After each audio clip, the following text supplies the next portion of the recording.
budget, I want just a comment. I've never ever seen a budget presented with virtually without any narrative, virtually whatsoever.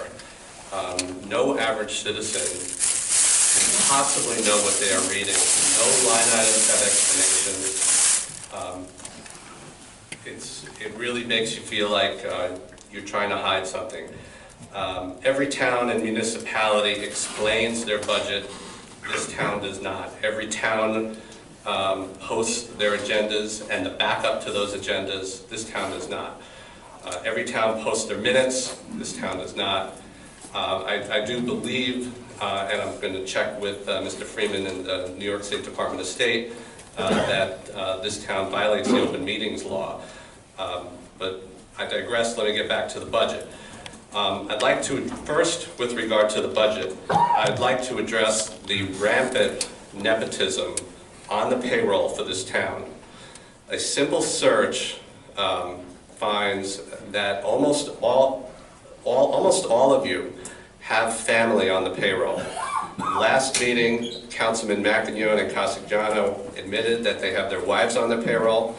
Upon further review, you see a venditto on the payroll that other than yourself. Who's the other venditto? Rose venditto. Okay. We have 3 separate Genovas on the payroll. Mr. Stefanich has his wife on the payroll at $64,000. Attorney Swanson's husband at over $70,000. With many, Mr. Mark's family, Mr. Altadana's family, it seems like wherever you look through that town payroll, there are family members of both elected and appointed town officials. And it makes you think, wonder, were these family members vetted against other applicants and they're found to be the most qualified for their jobs? The town makes ERS, and for those who don't know what ERS is, the Employee Retirement System, the town makes ERS payments on their behalf. Not too long ago, those ERS payments were 18% of someone's salary. Mr. Freier, I just wanted to ask you, if you come on board, if I asked that I not be interrupted. You can comment when I'm done. No, when I'm done, I'll be able to answer questions. Hold on, let's go slow. Rebecca, what's the question? I just wanted to know, he brought up the ERS and he brought up a lot of town employees. I just want to know if Mr. Freier is elected, is it his position that all of the employees he mentioned, or that any of the employees that we currently have working, will be let go under his administration? We'll hold the question because I just have a few questions for you, so you continue. And will you cut the ERS? It's another great question. We'll get the answer. Okay. Is that a perk that comes with your jobs, that you get to hire your families? Do they, also question, do they collect an extra $10,000 per year for opting out of their medical insurance because they already get it from you? How can you look at the people who elected you and face them and explain that so many family members are on the town payroll? With regard to the preliminary budget that you adopted for 2016, why should we believe you when we have seen this story before? It seems awfully convenient when you are up for re-election to keep saying that this is the final budget without adopting it before Election Day. Now, I heard you say before that you're going to adopt it and vote on this, so it will be the adopted budget before election. I hope that will be the case, so you cannot change it after Election Day, because that's what's fair to the voters to see, so they can vote based on the record. I've been examining the proposed budget. The town went from an outstanding debt in 2010 of $672 million to a staggering debt of $840 million in 2015, over 25%. Directly out of your offering statement online, the town went from a debt service of $55 million in 2013 to $81 million in 2015. Long-term debt has gone from $451 million in 2013 to $770 million in 2015. Your proposed budget, as the gentleman just said is attempting to lower the debt, but you're lowering the debt service based on what you published from 81 million to 80 million in 2016, a paltry $1 million. Okay, that to me, that's the kind of a move that in an election year insults the intelligence of the taxpayers. If you're not raising taxes and you're giving out 3% salary increases, plus absorbing increases in health care and ERS costs, what are you getting, where are you getting the money from? What maintenance and other costs are the town deferring? Are the roads, are the infrastructure going to suffer? What work are the contractors that generously contributed to your campaigns are they going to miss out on? I also noticed that the town borrowed $21 million since 2011 to fund ERS payments. Did the town make the full ERS payment this year, or did they borrow it again? And maybe you can answer that. Why don't you finish your statement? Okay. We've got a lot to talk about. These are part of the town's long-term liabilities that are actually not even reflected in the town's debt. These payments are obligated through 2027. How much more are you going to add to the borrowing you've already done to meet these obligations? I also noticed that there's $500,000 added to the town's attorney's budget. Are you going to add more attorneys like Len Genova, who is under investigation for unreported contributions from his political club? How much more of our money are you planning to spend on outside counsel to defend yourself against litigation for the illegal loan guarantees that you and the board unanimously voted on and signed? During your tenure as supervisor, you've overseen 8 bond rating downgrades. That's truly remarkable. Under your watch, the town went from a AAA rating to a current rating of just above junk status. We will almost certainly be downgraded to junk status after the current investigations are complete. How is this going to affect the cost of borrowing? Yet you call yourself a fiscal conservative.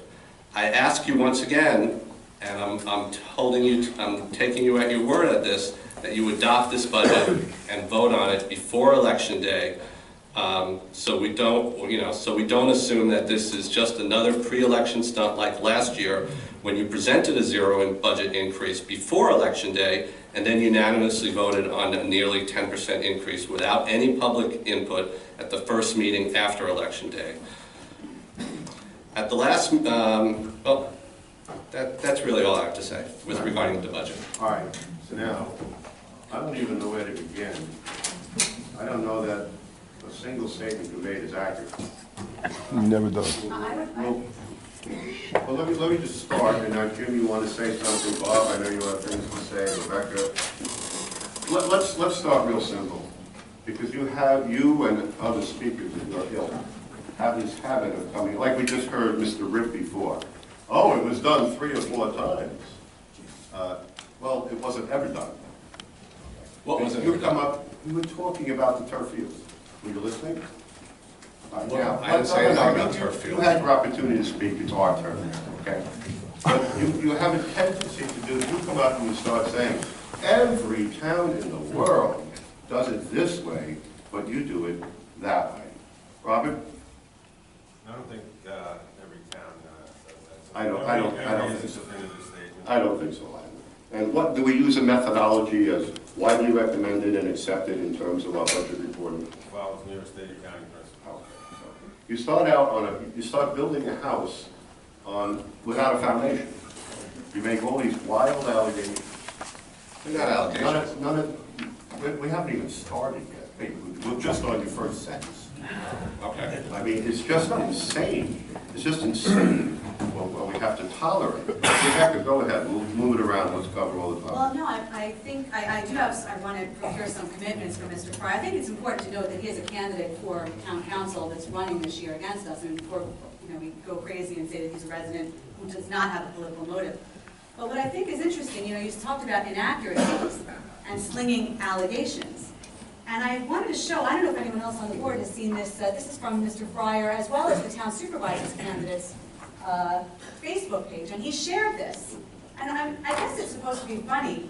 It's from a movie that's over 20 years old, so I don't know how timely it is. But it says on here that last year's supervisor, you voted yourself a 12% raise. Now, I realize that our budgets may be difficult to get through, but did you check to make sure that was true, Mr. Freier? That was actually Excuse me, I was asked, Oh, yelled at sorry, me, I Rebecca. interrupted you. Well, no wonder, Bob, we respected your right to complete your statements. Now, you listen to what we have to say. We listen to you. Before you shared this with your dozens of supporters on Facebook, and your colleague running also for supervisor shared it with his colleagues, and you commented that it was awesome, and he asked if there were hard copies to hand out. Did you check to make sure the facts were accurate? That was actually a repost from a couple of years ago. Oh, did you say on there that it was a repost? I believe, yes, I did. Oh, that's Rebecca. funny, I have your Facebook page. Rebecca, did you read from the minutes? Rebecca, did you read from the school board minutes last week? Stop lying on the record, Rebecca. Rebecca, stop lying. We didn't interrupt you. Let her make her statement. I am so glad you brought it up. I think it's great. I have the minutes in front of me from July 15th, 2008, and I'll read them. Because, Mr. Freier, you were appointed in a special session that did not take place in the regular room where the school board met. Show the public that this is the minutes. Show the public. Bob. Don't lie, Robert. Rebecca. Robert. Minutes. Those are not Rebecca, minutes. hold on. What does that have to do with the budget? And what does that have to do with the budget? Robert, we let you speak uninterrupted at your request. We were respectful, we were civil, we listened. Now allow her to finish her comments. Believe me, it hurt our ears listening to the things. Trust me.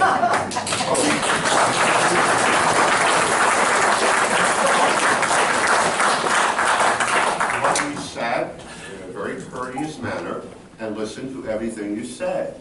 We didn't get past the first sentence yet. You know, there's an old, when a judge charges a jury after a case, he says to the jury, if any witness before you, if you find that any witness before you lied about any one thing, you can dismiss that witness's testimony in its entirety if you choose to do so. The thing being that if someone lies about one thing, they'll certainly lie about other things. So you're off to a shaky start. Rebecca, you want to complete your... I don't know where to, I mean, I feel like we've got a couple of things going on. But let's start with, since he brought it up, Board of Education, East Williston Union Free School District, Town of North Hempstead, minutes for special session of the Board of Education on July 15, 2008. A special session of the Board of Education of the East Williston UFSD was held on Tuesday, July 15, 2008 in room 450 at the Wheatley School. President Ritz called the meeting to order at 8:12 p.m. Then it has been present, people who were present. Action item. Pursuant to Education Law 1709, 1804, 2502, recommendation to appoint Robert Freier for the unexpired term of David Wasserman's seat, which runs through June 30th, 2009. It was moved to accept, it was seconded, it carried 3-1. One of your colleagues did vote against your appointment. The meeting opened at 8:12 and was closed at 8:17 p.m. and did not take place in the boardroom where the rest of the meeting stood. You called me a liar, and I would like an apology. You are a liar. You are a liar. Hey, cut it out. We have a right to listen. Last week. First of all, board meetings do not take place in boardrooms. Board meetings take place in public sessions. That took place in a public session, okay? You said I was appointed in a 5-minute meeting in another room upstairs, okay? For your information, first of all, you were appointed too originally, and we all know why. And ran twice successfully, Robert, and not unopposed, like you. And Robert and Rebecca, again, make your notes, and the same way we're reacting. First of all, this is supposed to be a budget hearing, so I'm not, you know. Well, so let's return, let's return. One second, please. Robert, no, listen to me. When you were talking, we all made our notes, and we waited patiently to respond to you. I'm going to ask you to do the same thing. Let's talk about the budget. All right, I would like to return. But please, don't interrupt the speaker. Let her finish. and then you'll have an opportunity to comment. So, I'm sorry. Part of Mr. Freier's commentary does include these Facebook posts, which he indicated that he distinguished as being old pictures. But that is nowhere to But be the found. quote from you is actually accurate. Please, I'm asking a question if I can, please. He's going to have an ample opportunity. He's going to have, we'll stay here for weeks and listen to him. All I'm saying is just wait, the way we courteously and respectfully listen to you. Let her finish. I don't know, that's okay, I don't really want to talk about it anymore, it's here, he didn't say it was old, he disseminated it as if it were new information. And I guess that's something that we might expect if we elect Mr. Freier, that he will mislead the residents with misinformation. Okay. So before I conclude, I want to ask you one other question. You have a lot of complaints about employees that are currently on the payroll and benefits that they receive. I want to know, if you are elected, is it your intent to let these employees go and to take away their benefits? My intention, if I'm elected, is that no family members, like so many people who work in this town and who are elected for this town, that, yeah, those people should not be employed here. So you will let them go? Because they are employed here. They are employed Why here. can't they work here? They live here. Why can't they work here? They live here. Why What are you laughing about, Were these family members? control it? It's never controlled. Ladies and gentlemen, on both sides of the issue, I'm not going to tolerate much longer. I'm not going to tolerate much longer. Many of you know me, Smiling John, and we let people speak what we want, and we will. We will stay here as long as it takes to get out everybody's thoughts. But I really can't tolerate the cross debate, the shouting out loud, the shouting over the head. Did you ask a question? I want a commitment from Okay. him, whether he's, It's are a- you going to let the people who are currently Bob, working did you here answer the go? question? No, the answer to your question is no, but yes to the family, if I can, to the family members of the elected and appointed officials who got the jobs simply because they're family members, not because they were found to be the most qualified for the job. That's your answer. Okay, go ahead. All right. Jim Altadon, you had something to- Yes, I guess, Supervisor, I would have to go because my son started in 2009 and I'm following in his footsteps. And yes, he is qualified. And no, he does not take the benefits. He pays for his own benefits because it's the right thing to do. When you make these statements, Mr. Freier, please do your homework because you embarrass yourself Okay. in front of everyone here. There's no-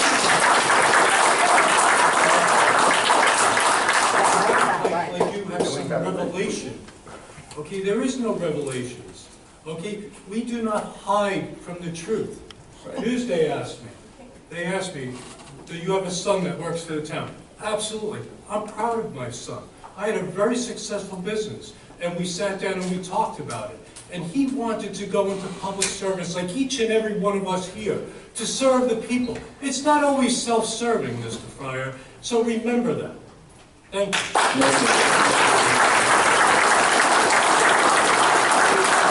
All right, Bob, before I give it over to Bob McAvoy for the little more technical aspect of some of this. May I go sit down? No, why don't you stay? You may want to have other things to say. I think you need to sit down, you know, feel well. No, I feel fine. I don't want to keep you standing. No, I'm not trying to be funny. I'm thinking, would you rather sit? Okay, go ahead. Have a seat. But in response to some of the things that Mr. Freier said before I give it over to Bob McAvoy, I guess we'll start with the employment situation. Yes, there are relatives who sit on this town, who are on this town board. Their relatives work for the town of Oyster Bay. I think there are relatives of some people in the audience who also work for the town of Oyster Bay. When you set up an administration, you try to surround yourself with people who you're comfortable with, people who think the way you do. We have 1,200 employees in the town, and we've been very, very balanced in the hirings that we've done.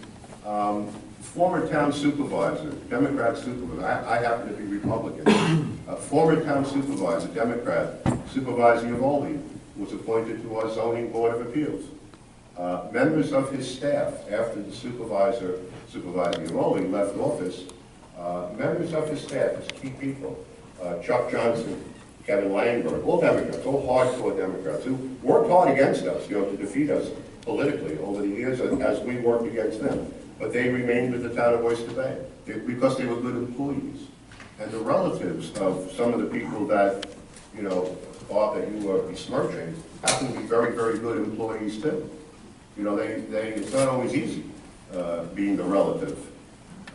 There's a bit of a target on your back. You better be a good employee and do the right thing. You're kind of leaving that out too. We have hired members of the conservative persuasion, the independent persuasion, the working families party persuasion. We have not limited. We have not made decisions solely on politics. I don't want to name the names. I don't know if that's a nice thing to do to the people and mark them. But opponents who ran against me work for the town of Oyster Bay. People who ran against me directly for town supervisor, and we took the months off and had same kind of knockdown. Every year it's the same rhetoric, by the way, folks. There's nothing new in this dialogue. Every 2 years we have to live with this kind of like a cuckoo clock. Every 2 years they come out, stick their head out, and they say this message that Rebecca's showing you, maybe it was an old one, you can't tell the difference. It was the same message in 07, 09, 11, 13, the same nonsense. This one says I took a 12% raise last year. I'll just tell everybody in this room I didn't get a 12% raise. I think the last time my salary changed was in 2009, 2010, if my memory is correct. But this business about you hire people that you trust. You hire people that do the right thing, that think the way you do, and you implement and will implement the programs that you want implemented for the town. And they've done one heck of a job. I've got a workforce that's second to none. We have 1,200 people in the town. The number of relatives of town employees who are in that is relatively small. I don't know, I really don't know the percentage off the top of my head, but if we have 1,200 employees, is anybody by the mind's eye, is it 1%, 2%? Okay, but when you hear this like, oh my God, you have so many employees. I have never had a teenager come to me and ask for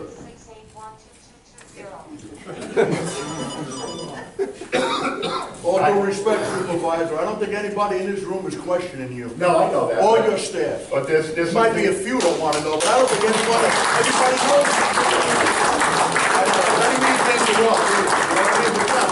There's nobody here questioning you. You're right, great. I appreciate that, and I hope I'm not sounding offensive. But there was You allowed that call, but when other people called that, you didn't allow it. He allowed him calling her a liar too. Because she is. Oh, because she is. Okay, so he told. Yeah, don't tell me to shut up. He told. I'm not your husband.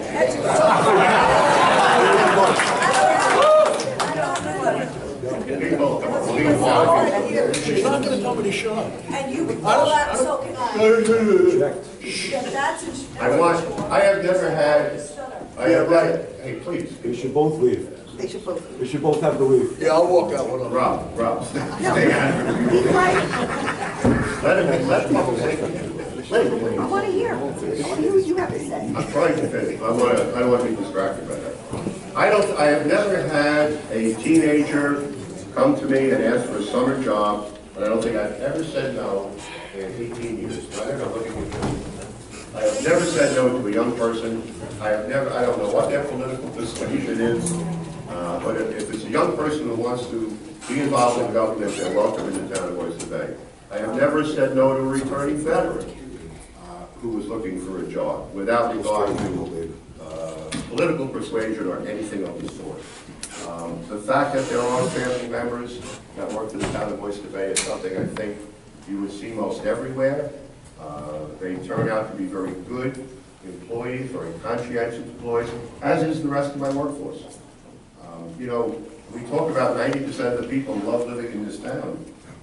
Let's not forget who gets the work done and who makes the roads so nice, who makes the parks so nice, who maintains the quality of life, from the building department to the parks department, to the highway department, and right on down the line. So enough of that. I want what I want to do though is, Bob, I don't know where you went. You talked about spending, and much like Robert did before, I'm going to ask you the same question. I have a litany here, it would take too long to read, of all of the things that money was spent on, all the spending that you're criticizing. I have a litany of things that the money was used for, and I might add it was done in partnership. It was done in partnership with our residents. Let me just get a short list.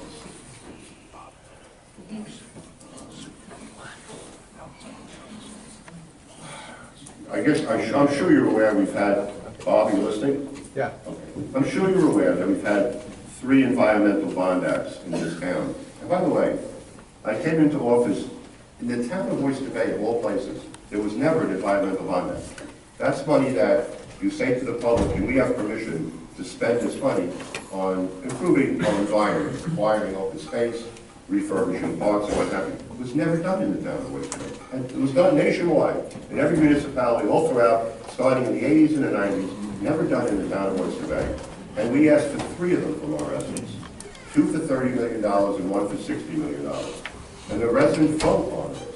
And all 3 passed with more than 70% of the vote. The residents wanted this in the town of Oyster Bay. And how was the money used? How was the money spent? I'll leave out the little Plain Edge. For the first time, they have a community park. Never had one before. Robbins Lane Community Center, a park, I mean, state-of-the-art, as good as it gets.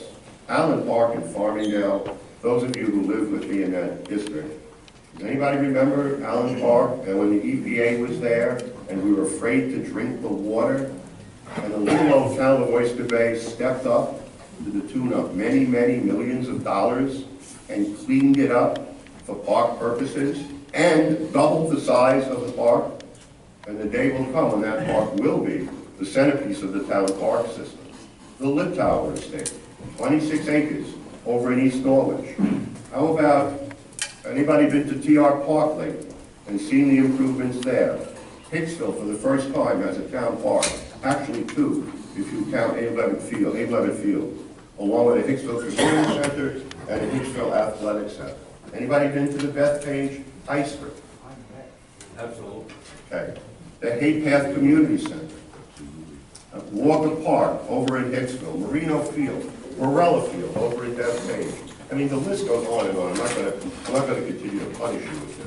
But Bob, I'm going to ask you a question. You build great parks, John. Bob, but that's where the money went. And I'm going to ask you a question. Because I think Bob is going to tell you later that while it's easy to alarm people by saying, oh, the debt is $600 million. Yeah, $700 million. Yeah, I will never have $700 million in my lifetime. That's a lot of money. But relatively speaking, for a town of this size, with this town, with this tax base, even our bond rating agencies say our debt is, quote, moderate, well within the ability of this town to handle. So again, when you shout out these numbers and try to frighten people and try to disparage the town, all you're doing is hurting the town by making people outside the town think, oh, Oyster Bay is a bad place. I wouldn't want to live there. And then next thing you know, property values go this way. Can I say something about the property value? Hold on a second, Sal. Hold on a second. But Bob, I have a question for you. I have a question for you. You know all the work that the town did. I'm sure you studied it. I need you to stand up and publicly say, what work, what parks would you not have built? What roads would you not have repaired? What community centers would you not have built? Stand up, come to that podium, and say, Supervisor, I would not have done A, B, C, D, and E. Let the residents out there know what life will be like in terms of the infrastructure if you have anything to say about it. Look them in the eyes and say, no, I wouldn't have built the Field of Dreams. No, I wouldn't have refurbished TR Park or John J. Burns Park or Syosset Woodbury Community Park. Stand up and say how that money should not have been spent. John, I'm not going to do that at this time, but I'll tell you that you don't spend money you don't have. Okay. And you call yourself a fiscal conservative, but the fact of the matter is, you talk about paying down the debt, you're paying it down $1 million. Now you're being repetitious. Right, so you're not going to answer. So don't, you talk about things, you build great parks, John, I'll give you that. And if the administration should change, maybe you should be the parks commissioner, because you do build great parks. So congratulations on that. I had a feeling you would answer the question, because You don't answer any of my questions, You John. know full well. Yeah. When are you going to stop? You don't tell the truth. When are you going to stop, Rob? And when are you going to stop calling people liars and vile and vulgar names and behave like a gentleman? Vulgar names? And if you really were, you know what? If you really were a man, you would come to that podium, look me in the eyes, and you would say, Supervisor, I would not have built these parks. But you can't say that. You've answered the question by not answering the There you question. go. So having said that, and by the way, I don't know how many people, I don't be rude now when I'm talking. Just tell them something. That's not very nice of you. What are you, his lawyer or something? What do you? Shut up. Come on. Don't tell him to shut up, I know he doesn't walk. Why don't you talk to me? Stop. Why is he, why don't no. John, when you call the asshole, You need to take control of the meeting. Supervisor, You need to take if control. either of you would like to address the board, please fill out a form as everybody else does, and you may address the board. I'm going to ask you to leave the room. Okay, fair enough.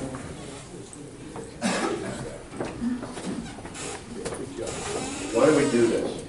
Mr. McElroy, you have some things to say in response? Yeah, use the mic.